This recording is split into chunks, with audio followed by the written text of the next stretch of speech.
ಒಂದು ಕಡೆ ಬೆಟ್ಟ ಗುಡ್ಡ, ಇನ್ನೊಂದು ಕಡೆ ನದಿಗಳ ಜಲಧಾರೆ, ನಡು ಮಧ್ಯದಲ್ಲಿ ಕಬ್ಬಿನ ನಾಡು, ಹಚ್ಚ ಹಸುರಿನ ಸ್ವಚ್ಛ ಮನಸ್ಸಿನ ಬೀಡು. ಇಲ್ಲಿಯೇ ಇನ್ನೊಮ್ಮೆ ಹುಟ್ಟಿ ಬರುವೆನಿಲ್ಲೇ ಎಂದು ಹೆಮ್ಮೆಯಿಂದ ಹೇಳುತ್ತಾ, ವೇದಿಕೆಯ ಮೇಲಿರುವ ಎಲ್ಲ ಗಣ್ಯರೇ, ಸಕಲ ಸಿಬ್ಬಂದಿ ವರ್ಗದವರೇ ಹಾಗೂ ನನ್ನ ಸ್ನೇಹ ಜೀವಿ ವಿದ್ಯಾರ್ಥಿಗಳೇ, 2025-26ನೇ ಶೈಕ್ಷಣಿಕ ಸಾಲಿನ ವಾರ್ಷಿಕ ವರದಿಯನ್ನು ಓದಲು ಅನುಮತಿ ಕೋರುತ್ತೇನೆ. ದಿನಾಂಕ 26/8/2025ರಂದು BA, BCom ಮತ್ತು BSc ಪ್ರಥಮ ವರ್ಷದ ವಿದ್ಯಾರ್ಥಿಗಳ ಸ್ವಾಗತ ಕಾರ್ಯಕ್ರಮದ ಜೊತೆ ಸಾಂಸ್ಕೃತಿಕ, ಕ್ರೀಡಾ ಮತ್ತು NSS ಘಟಕಗಳ ಉದ್ಘಾಟನಾ ಸಮಾರಂಭವನ್ನು ಹೊಂಬೆಳಕು 2025 ಎಂಬ ಹೆಸರಿನಿಂದ ಅದ್ಧೂರಿಯಾಗಿ ನೆರವೇರಿಸಲಾಯಿತು. ದಿನಾಂಕ 6/9/2025ರಂದು ನಮ್ಮ ಮಹಾವಿದ್ಯಾಲಯದ ವಿದ್ಯಾರ್ಥಿಗಳು ಶಿಕ್ಷಕರ ದಿನಾಚರಣೆಯನ್ನು ವಿಜೃಂಭಣೆಯಿಂದ ಆಚರಿಸುವ ಮೂಲಕ ವಿದ್ಯಾರ್ಥಿಗಳಲ್ಲಿ ಬಿತ್ತಿರುವ ಗುರುಭಕ್ತಿಯನ್ನು ಎತ್ತಿ ತೋರಿದರು.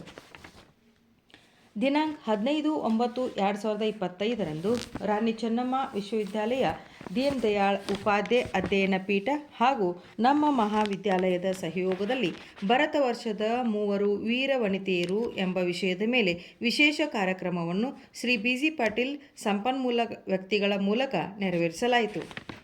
ದಿನಾಂಕ 17/9/2025ರಂದು ಸಂವಿಧಾನ, ಸ್ವಾತಂತ್ರ್ಯ, ಸಮಾನತೆ ಮತ್ತು ಜನರ ಹಕ್ಕುಗಳನ್ನು ಸ್ಮರಿಸುವ ದಿನವಾಗಿ ಪ್ರಜಾಪ್ರಭುತ್ವ ದಿನವನ್ನು ಆಚರಿಸಲಾಯಿತು.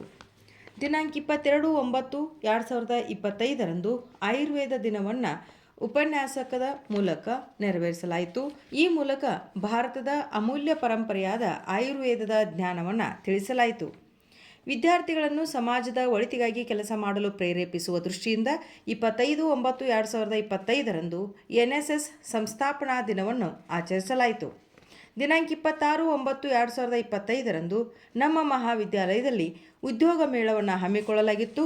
52ಕ್ಕೂ ಹೆಚ್ಚು ಪ್ರತಿಷ್ಠಿತ ಕಂಪನಿಗಳು ಪಾಲ್ಗೊಂಡು ಆ ಮೂಲಕ ಹಲವಾರು ವಿದ್ಯಾರ್ಥಿಗಳು ಆಯ್ಕೆಯಾಗಿ ತಮ್ಮ ಭವಿಷ್ಯವನ್ನು ನಿರ್ಮಿಸಿಕೊಂಡರು ಎಂದು ತಿಳಿಸುವುದಕ್ಕೆ ಹೆಮ್ಮೆ ಅನಿಸುತ್ತದೆ. ದಿನಾಂಕ 4/10/2025ರಂದು ಒಂದು ದಿನದ ಶೈಕ್ಷಣಿಕ ಪ್ರವಾಸವನ್ನು ಕೈಗೊಳ್ಳಲಾಯಿತು.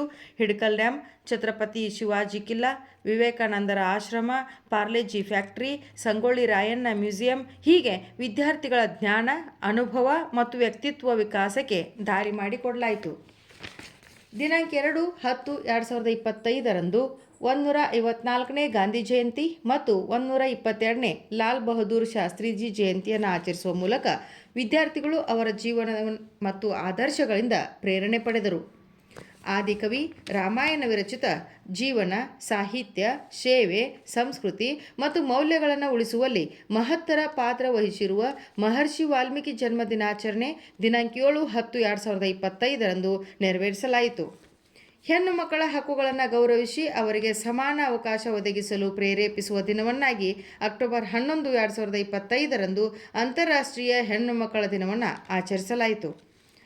ನವರಾತ್ರಿಯ ವಿಶೇಷವಾಗಿ ದಿನಾಂಕ 17/10/2025ರಂದು ದಾಂಡಿಯಾ ಮತ್ತು ಗರ್ಭಾ ನೃತ್ಯ ಸ್ಪರ್ಧೆಯನ್ನು ಆಯೋಜಿಸಿ ವಿಜೇತ ವಿದ್ಯಾರ್ಥಿಗಳಿಗೆ ಸಂಸ್ಥೆಯ ಮಾರ್ಗದರ್ಶಕರಾದ ಪವನಣ್ಣ ಕತ್ತಿ, ನಿರ್ದೇಶಕರಾದ ಜಯಶ್ರೀ ರಮೇಶಣ್ಣ ಕತ್ತಿ ಹಾಗೂ ಊರಿನ ಗಣ್ಯ ವ್ಯಕ್ತಿಗಳು ಪ್ರಶಸ್ತಿ ವಿತರಿಸಿದರೆಂದು ತಿಳಿಸಲು ಹರ್ಷವೆನಿಸುತ್ತದೆ.